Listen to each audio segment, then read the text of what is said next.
तो कहानी की शुरुआत में हम आइसलैंड में हो रही बर्फबारी को देखते हैं, जिस दौरान घोड़ों का एक ग्रुप अपने घर की ओर जा रहा होता है। तभी अचानक कोई क्रीचर घोड़ों के पास आने लगता है, जिससे सभी घोड़े बहुत डर जाते हैं और वहाँ से भागने लगते हैं। इसके बाद वो क्रीचर भेड़ों के फार्म में आता है, जिसके आने से एक भेड़ अचानक से गहरी सांस लेकर बेहोश हो जाती है और क्रीचर वहाँ से चला जाता है। ये फार्म इंगवर और मारिया नाम के कपल का था, जो कि आइसलैंड के पहाड़ों में शांति से रह रहे थे। अब क्योंकि उनके बच्चे नहीं थे, इसलिए वो बहुत अकेला महसूस करते थे। खैर, दोनों अपना परिवार चलाने के लिए भेड़ों की देखभाल के साथ साथ सब्जियों की खेती करने का काम करते थे। दरअसल ये जगह शहर से काफी दूर थी, जिस वजह से कोई भी यहाँ नहीं आता था और दोनों फार्म में काम करके अपना समय बिताते थे।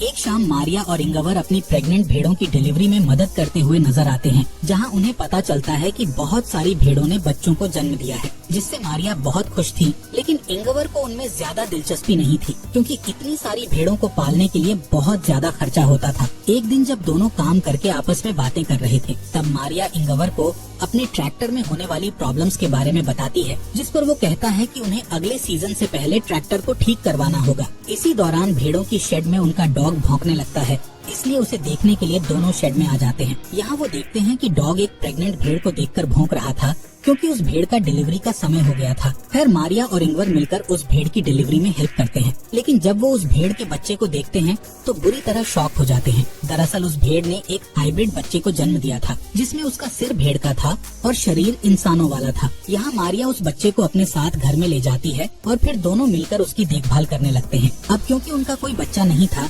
इसलिए वो उसे ही अपना बच्चा मानने लगते हैं और उसे बहुत प्यार करते हैं। साथ ही वो उसका नाम अड़ा रखते हैं और उसे इंसानों की तरह ट्रीट करते हैं। इसके अलावा इंगवर उसके लिए एक बेबी कार्ट ले आता है और उसे बेडरूम में रख देता है, ताकि अड़ा हमेशा उनके साथ रहे। कुछ दिन बीतने के बाद हम देखते हैं कि अड़ा की असली माँ अपने बच्चे को आवाज लगाकर बुला रही होती है, लेकिन मारिया उसे उसका बच्चा वापस नहीं करती है। इसके बाद इंगवर देखता है कि मारिया अड़ा को अपने बच्चे की तरह गोद में लेकर खिला रही है। ये देखकर इंगवर इमोशनल हो जाता है और रोने लगता है। पर अब हाइब्रिड भेड़ के आने से दोनों की जिंदगी में खुशियाँ आ चुकी थी, इसलिए इंगवर बहुत खुश होता है। एक दिन जब इंगवर ट्रैक्टर को ठीक करने की कोशिश कर रहा था, तब उसका डॉग उसे खेत की ओर इशारा करके कुछ दिखाने की कोशिश करता है, लेकिन इंगवर को कुछ समझ नहीं आता, इसलिए वो उसे इग्नोर कर देता है। इसी तरह समय बीतता जाता है और अड़ा की असली माँ अपने बच्चे की तलाश में घर के पास आकर खड़ी रहती है, लेकिन मारिया हमेशा उसे घर से दूर कर देती है, जबकि अड़ा विंडो से उसे देखती रहती है। एक सुबह जब मारिया खेत में काम करने के लिए जाती है,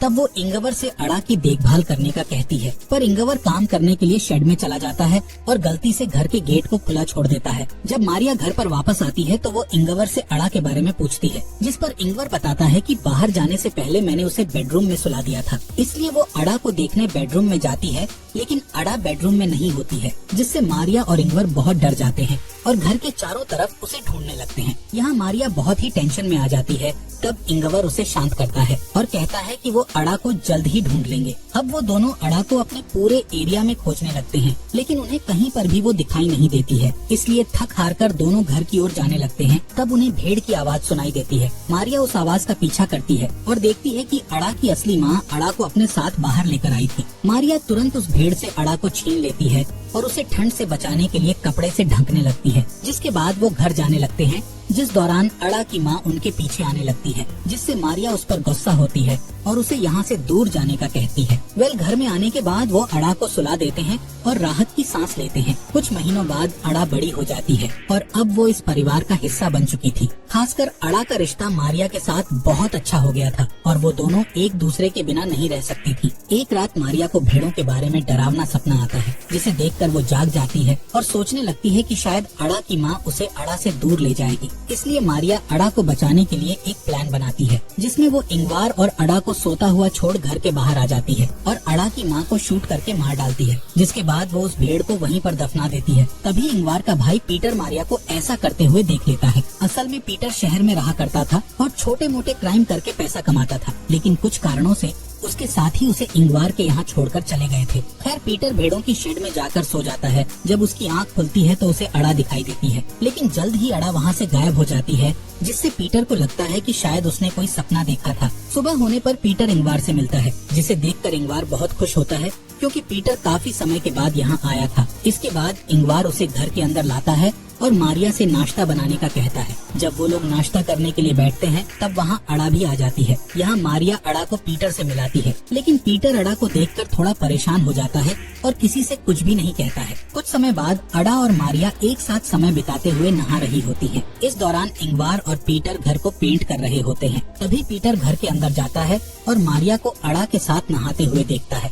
जब इंगवार घर में आता है तब पीटर उससे पूछता है कि आखिर यहाँ क्या चल रहा है, जिस पर इंगवार उससे सिर्फ इतना कहता है कि उनका परिवार बहुत खुश है। रात में मारिया अड़ा को पीटर के पास लाती है और अड़ा को अपने अंकल पीटर से गुड नाइट कहने का बोलती है। तब पीटर एक बार फिर इंगवार से अड़ा के बारे में बात करने की कोशिश करता है, जिस पर इंगवार कहता है कि वो इस बारे में बात करना नहीं चाहता है। साथ ही वो पीटर से कहता है कि तुम यहाँ जब तक चाहो तब तक रह सकते हो, लेकिन तुम हमारे पर्सनल लाइफ में कोई भी इंटरफेयर नहीं करोगे। यहाँ मारिया इंगवार से पूछती है कि आखिर पीटर यहाँ कितने दिनों तक रुकने वाला है। असल में पीटर मारिया के साथ फ्लर्ट करता था और उसे हमेशा गंदी नजरों से देखा करता था, इसलिए वो चाहती थी कि पीटर जल्द से जल्द यहाँ से चला जाए। खैर इंगवार उससे कहता है कि पीटर यहाँ कुछ समय तक रहेगा, क्योंकि वो अक्सर उन लोगों से बचने के लिए यहाँ आता है जिनको उसे पैसे चुकाने होते हैं। अगली सुबह तीनों मिलकर खेत में आलू लगा रहे होते हैं और उनका डॉग अड़ा की देखभाल कर रहा होता है, लेकिन अड़ा उस डॉग को डरा देती है। दूसरी तरफ तीनों एक ब्रेक लेते हैं, जिस दौरान पीटर मारिया से फ्लर्ट करने लगता है, लेकिन मारिया उसे दूर कर देती है। तब पीटर उससे कहता है कि तुम जिसे इंसान समझकर अपने घर में रखे हुए हो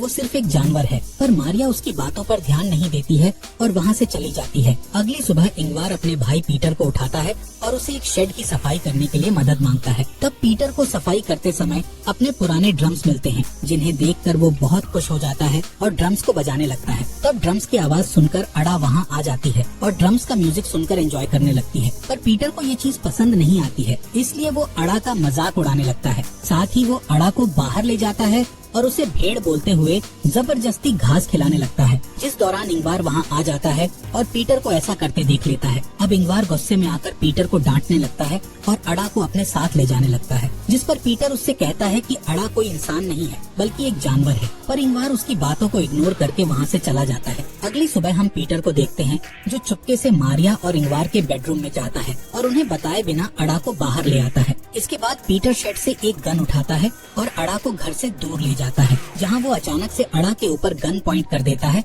और उसे शूट करने का सोचता है, लेकिन अड़ा के मासूम चेहरे को देखकर उसका मन बदल जाता है। दूसरी तरफ मारिया उठ जाती है और देखती है कि अड़ा रूम में नहीं है, जिससे वो टेंशन में आ जाती है और घर के आसपास उसे ढूंढने लगती है। तभी वो देखती है कि अड़ा पीटर के रूम में है, जहाँ पीटर उसे अपनी गोद में रखकर सो रहा होता है। इससे मारिया को लगता है कि पीटर ने अड़ा को एक्सेप्ट कर लिया है। खैर इसके बाद हम मारिया को शमशान में देखते हैं, जहाँ वो एक कब्र के सामने बैठकर प्रे कर रही होती है। यहाँ हमें पता चलता है कि मारिया और इंगवार की एक बेटी थी जिसका नाम अड़ा था, लेकिन किसी कारण से उनकी बेटी की मौत हो गई थी, जिससे वो दोनों काफी अकेले हो गए थे। यही वजह थी कि उन्होंने उस हाइब्रिड भीड़ के बच्चे का नाम अड़ा रखा था और वो उसे अपनी बेटी के रूप में देखने लगे थे। यहाँ इंगवार अड़ा को कहानियाँ सुनाता है, जिस दौरान उसे अपनी मरी हुई बेटी की याद आती है, जिससे वो बहुत इमोशनल हो जाता है। तब मारिया उसके पास आती है और उसे शांत करने लगती है। असल में ये दोनों अपनी बेटी की मौत का जिम्मेदार खुद को मानते थे, जिससे दोनों के बीच में काफी दूरियां भी हो गई थी। लेकिन जब से उन्हें अड़ा मिली थी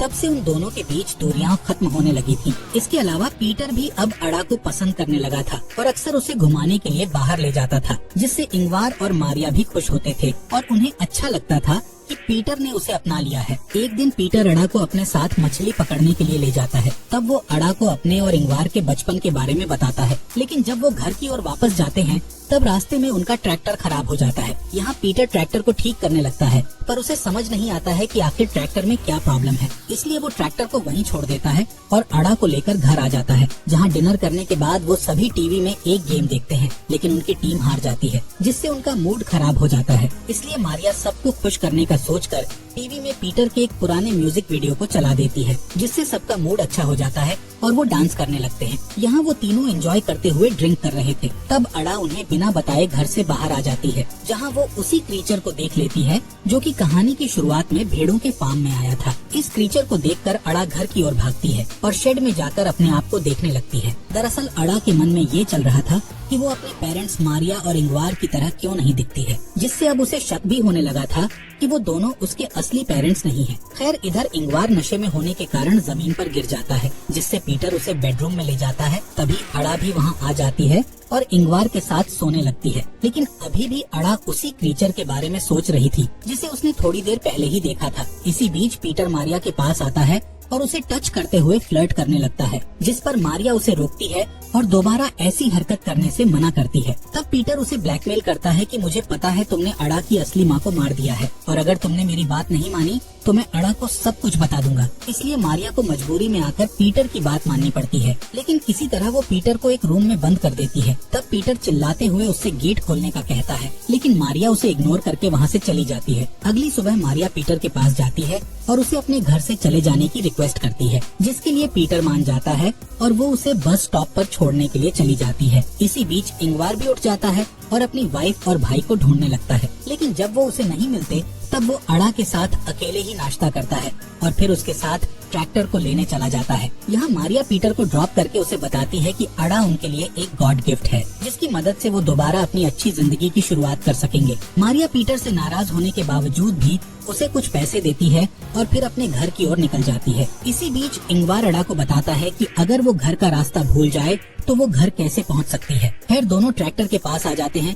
तब इंगवार ट्रैक्टर को सही करने लगता है, लेकिन वो ट्रैक्टर की प्रॉब्लम को सही नहीं कर पाता है, इसलिए वो अड़ा के साथ वापस घर जाने लगता है। यहाँ मारिया भी घर पर आ चुकी थी। मारिया सोचती है कि अब वो और इंगवार अड़ा के साथ शांति से रह सकेंगे, लेकिन उसे घर में कहीं भी इंगवार और अड़ा दिखाई नहीं देते। तभी उसे गोली चलने की आवाज सुनाई देती है, जिससे मारिया बहुत डर जाती है और जल्दी से फार्म की ओर भागने लगती है। यहाँ फार्म में हम देखते हैं कि उस क्रीचर ने इंगवार को गर्दन में गोली मारकर उसे मार दिया है। ये क्रीचर भी आधा इंसान और आधा भेड़ होता है, जिससे हमें पता चलता है कि ये अड़ा का असली पिता है और इसको देखने के बाद से ही अड़ा को अपने पेरेंट्स पर शक होने लगा था। खैर, अब वो क्रीचर अड़ा का हाथ पकड़कर उसे अपने साथ ले जाने लगता है। तब अड़ा इंगवार के पास जाने के लिए अपने हाथ को उस क्रीचर से छुड़ाने लगती है, पर वो क्रीचर उसे पकड़कर ले जाता है और अड़ा रोते हुए इंगवार को देखती रहती है। जल्द ही मारिया वहाँ आ जाती है और इंगवार को मरा हुआ देखकर बुरी तरह रोने लगती है। अब मारिया के पास कुछ भी नहीं बचा था और वो पूरी तरह से अकेली हो गई थी। कहानी के अंत में मारिया अपनी सारी उम्मीद खोकर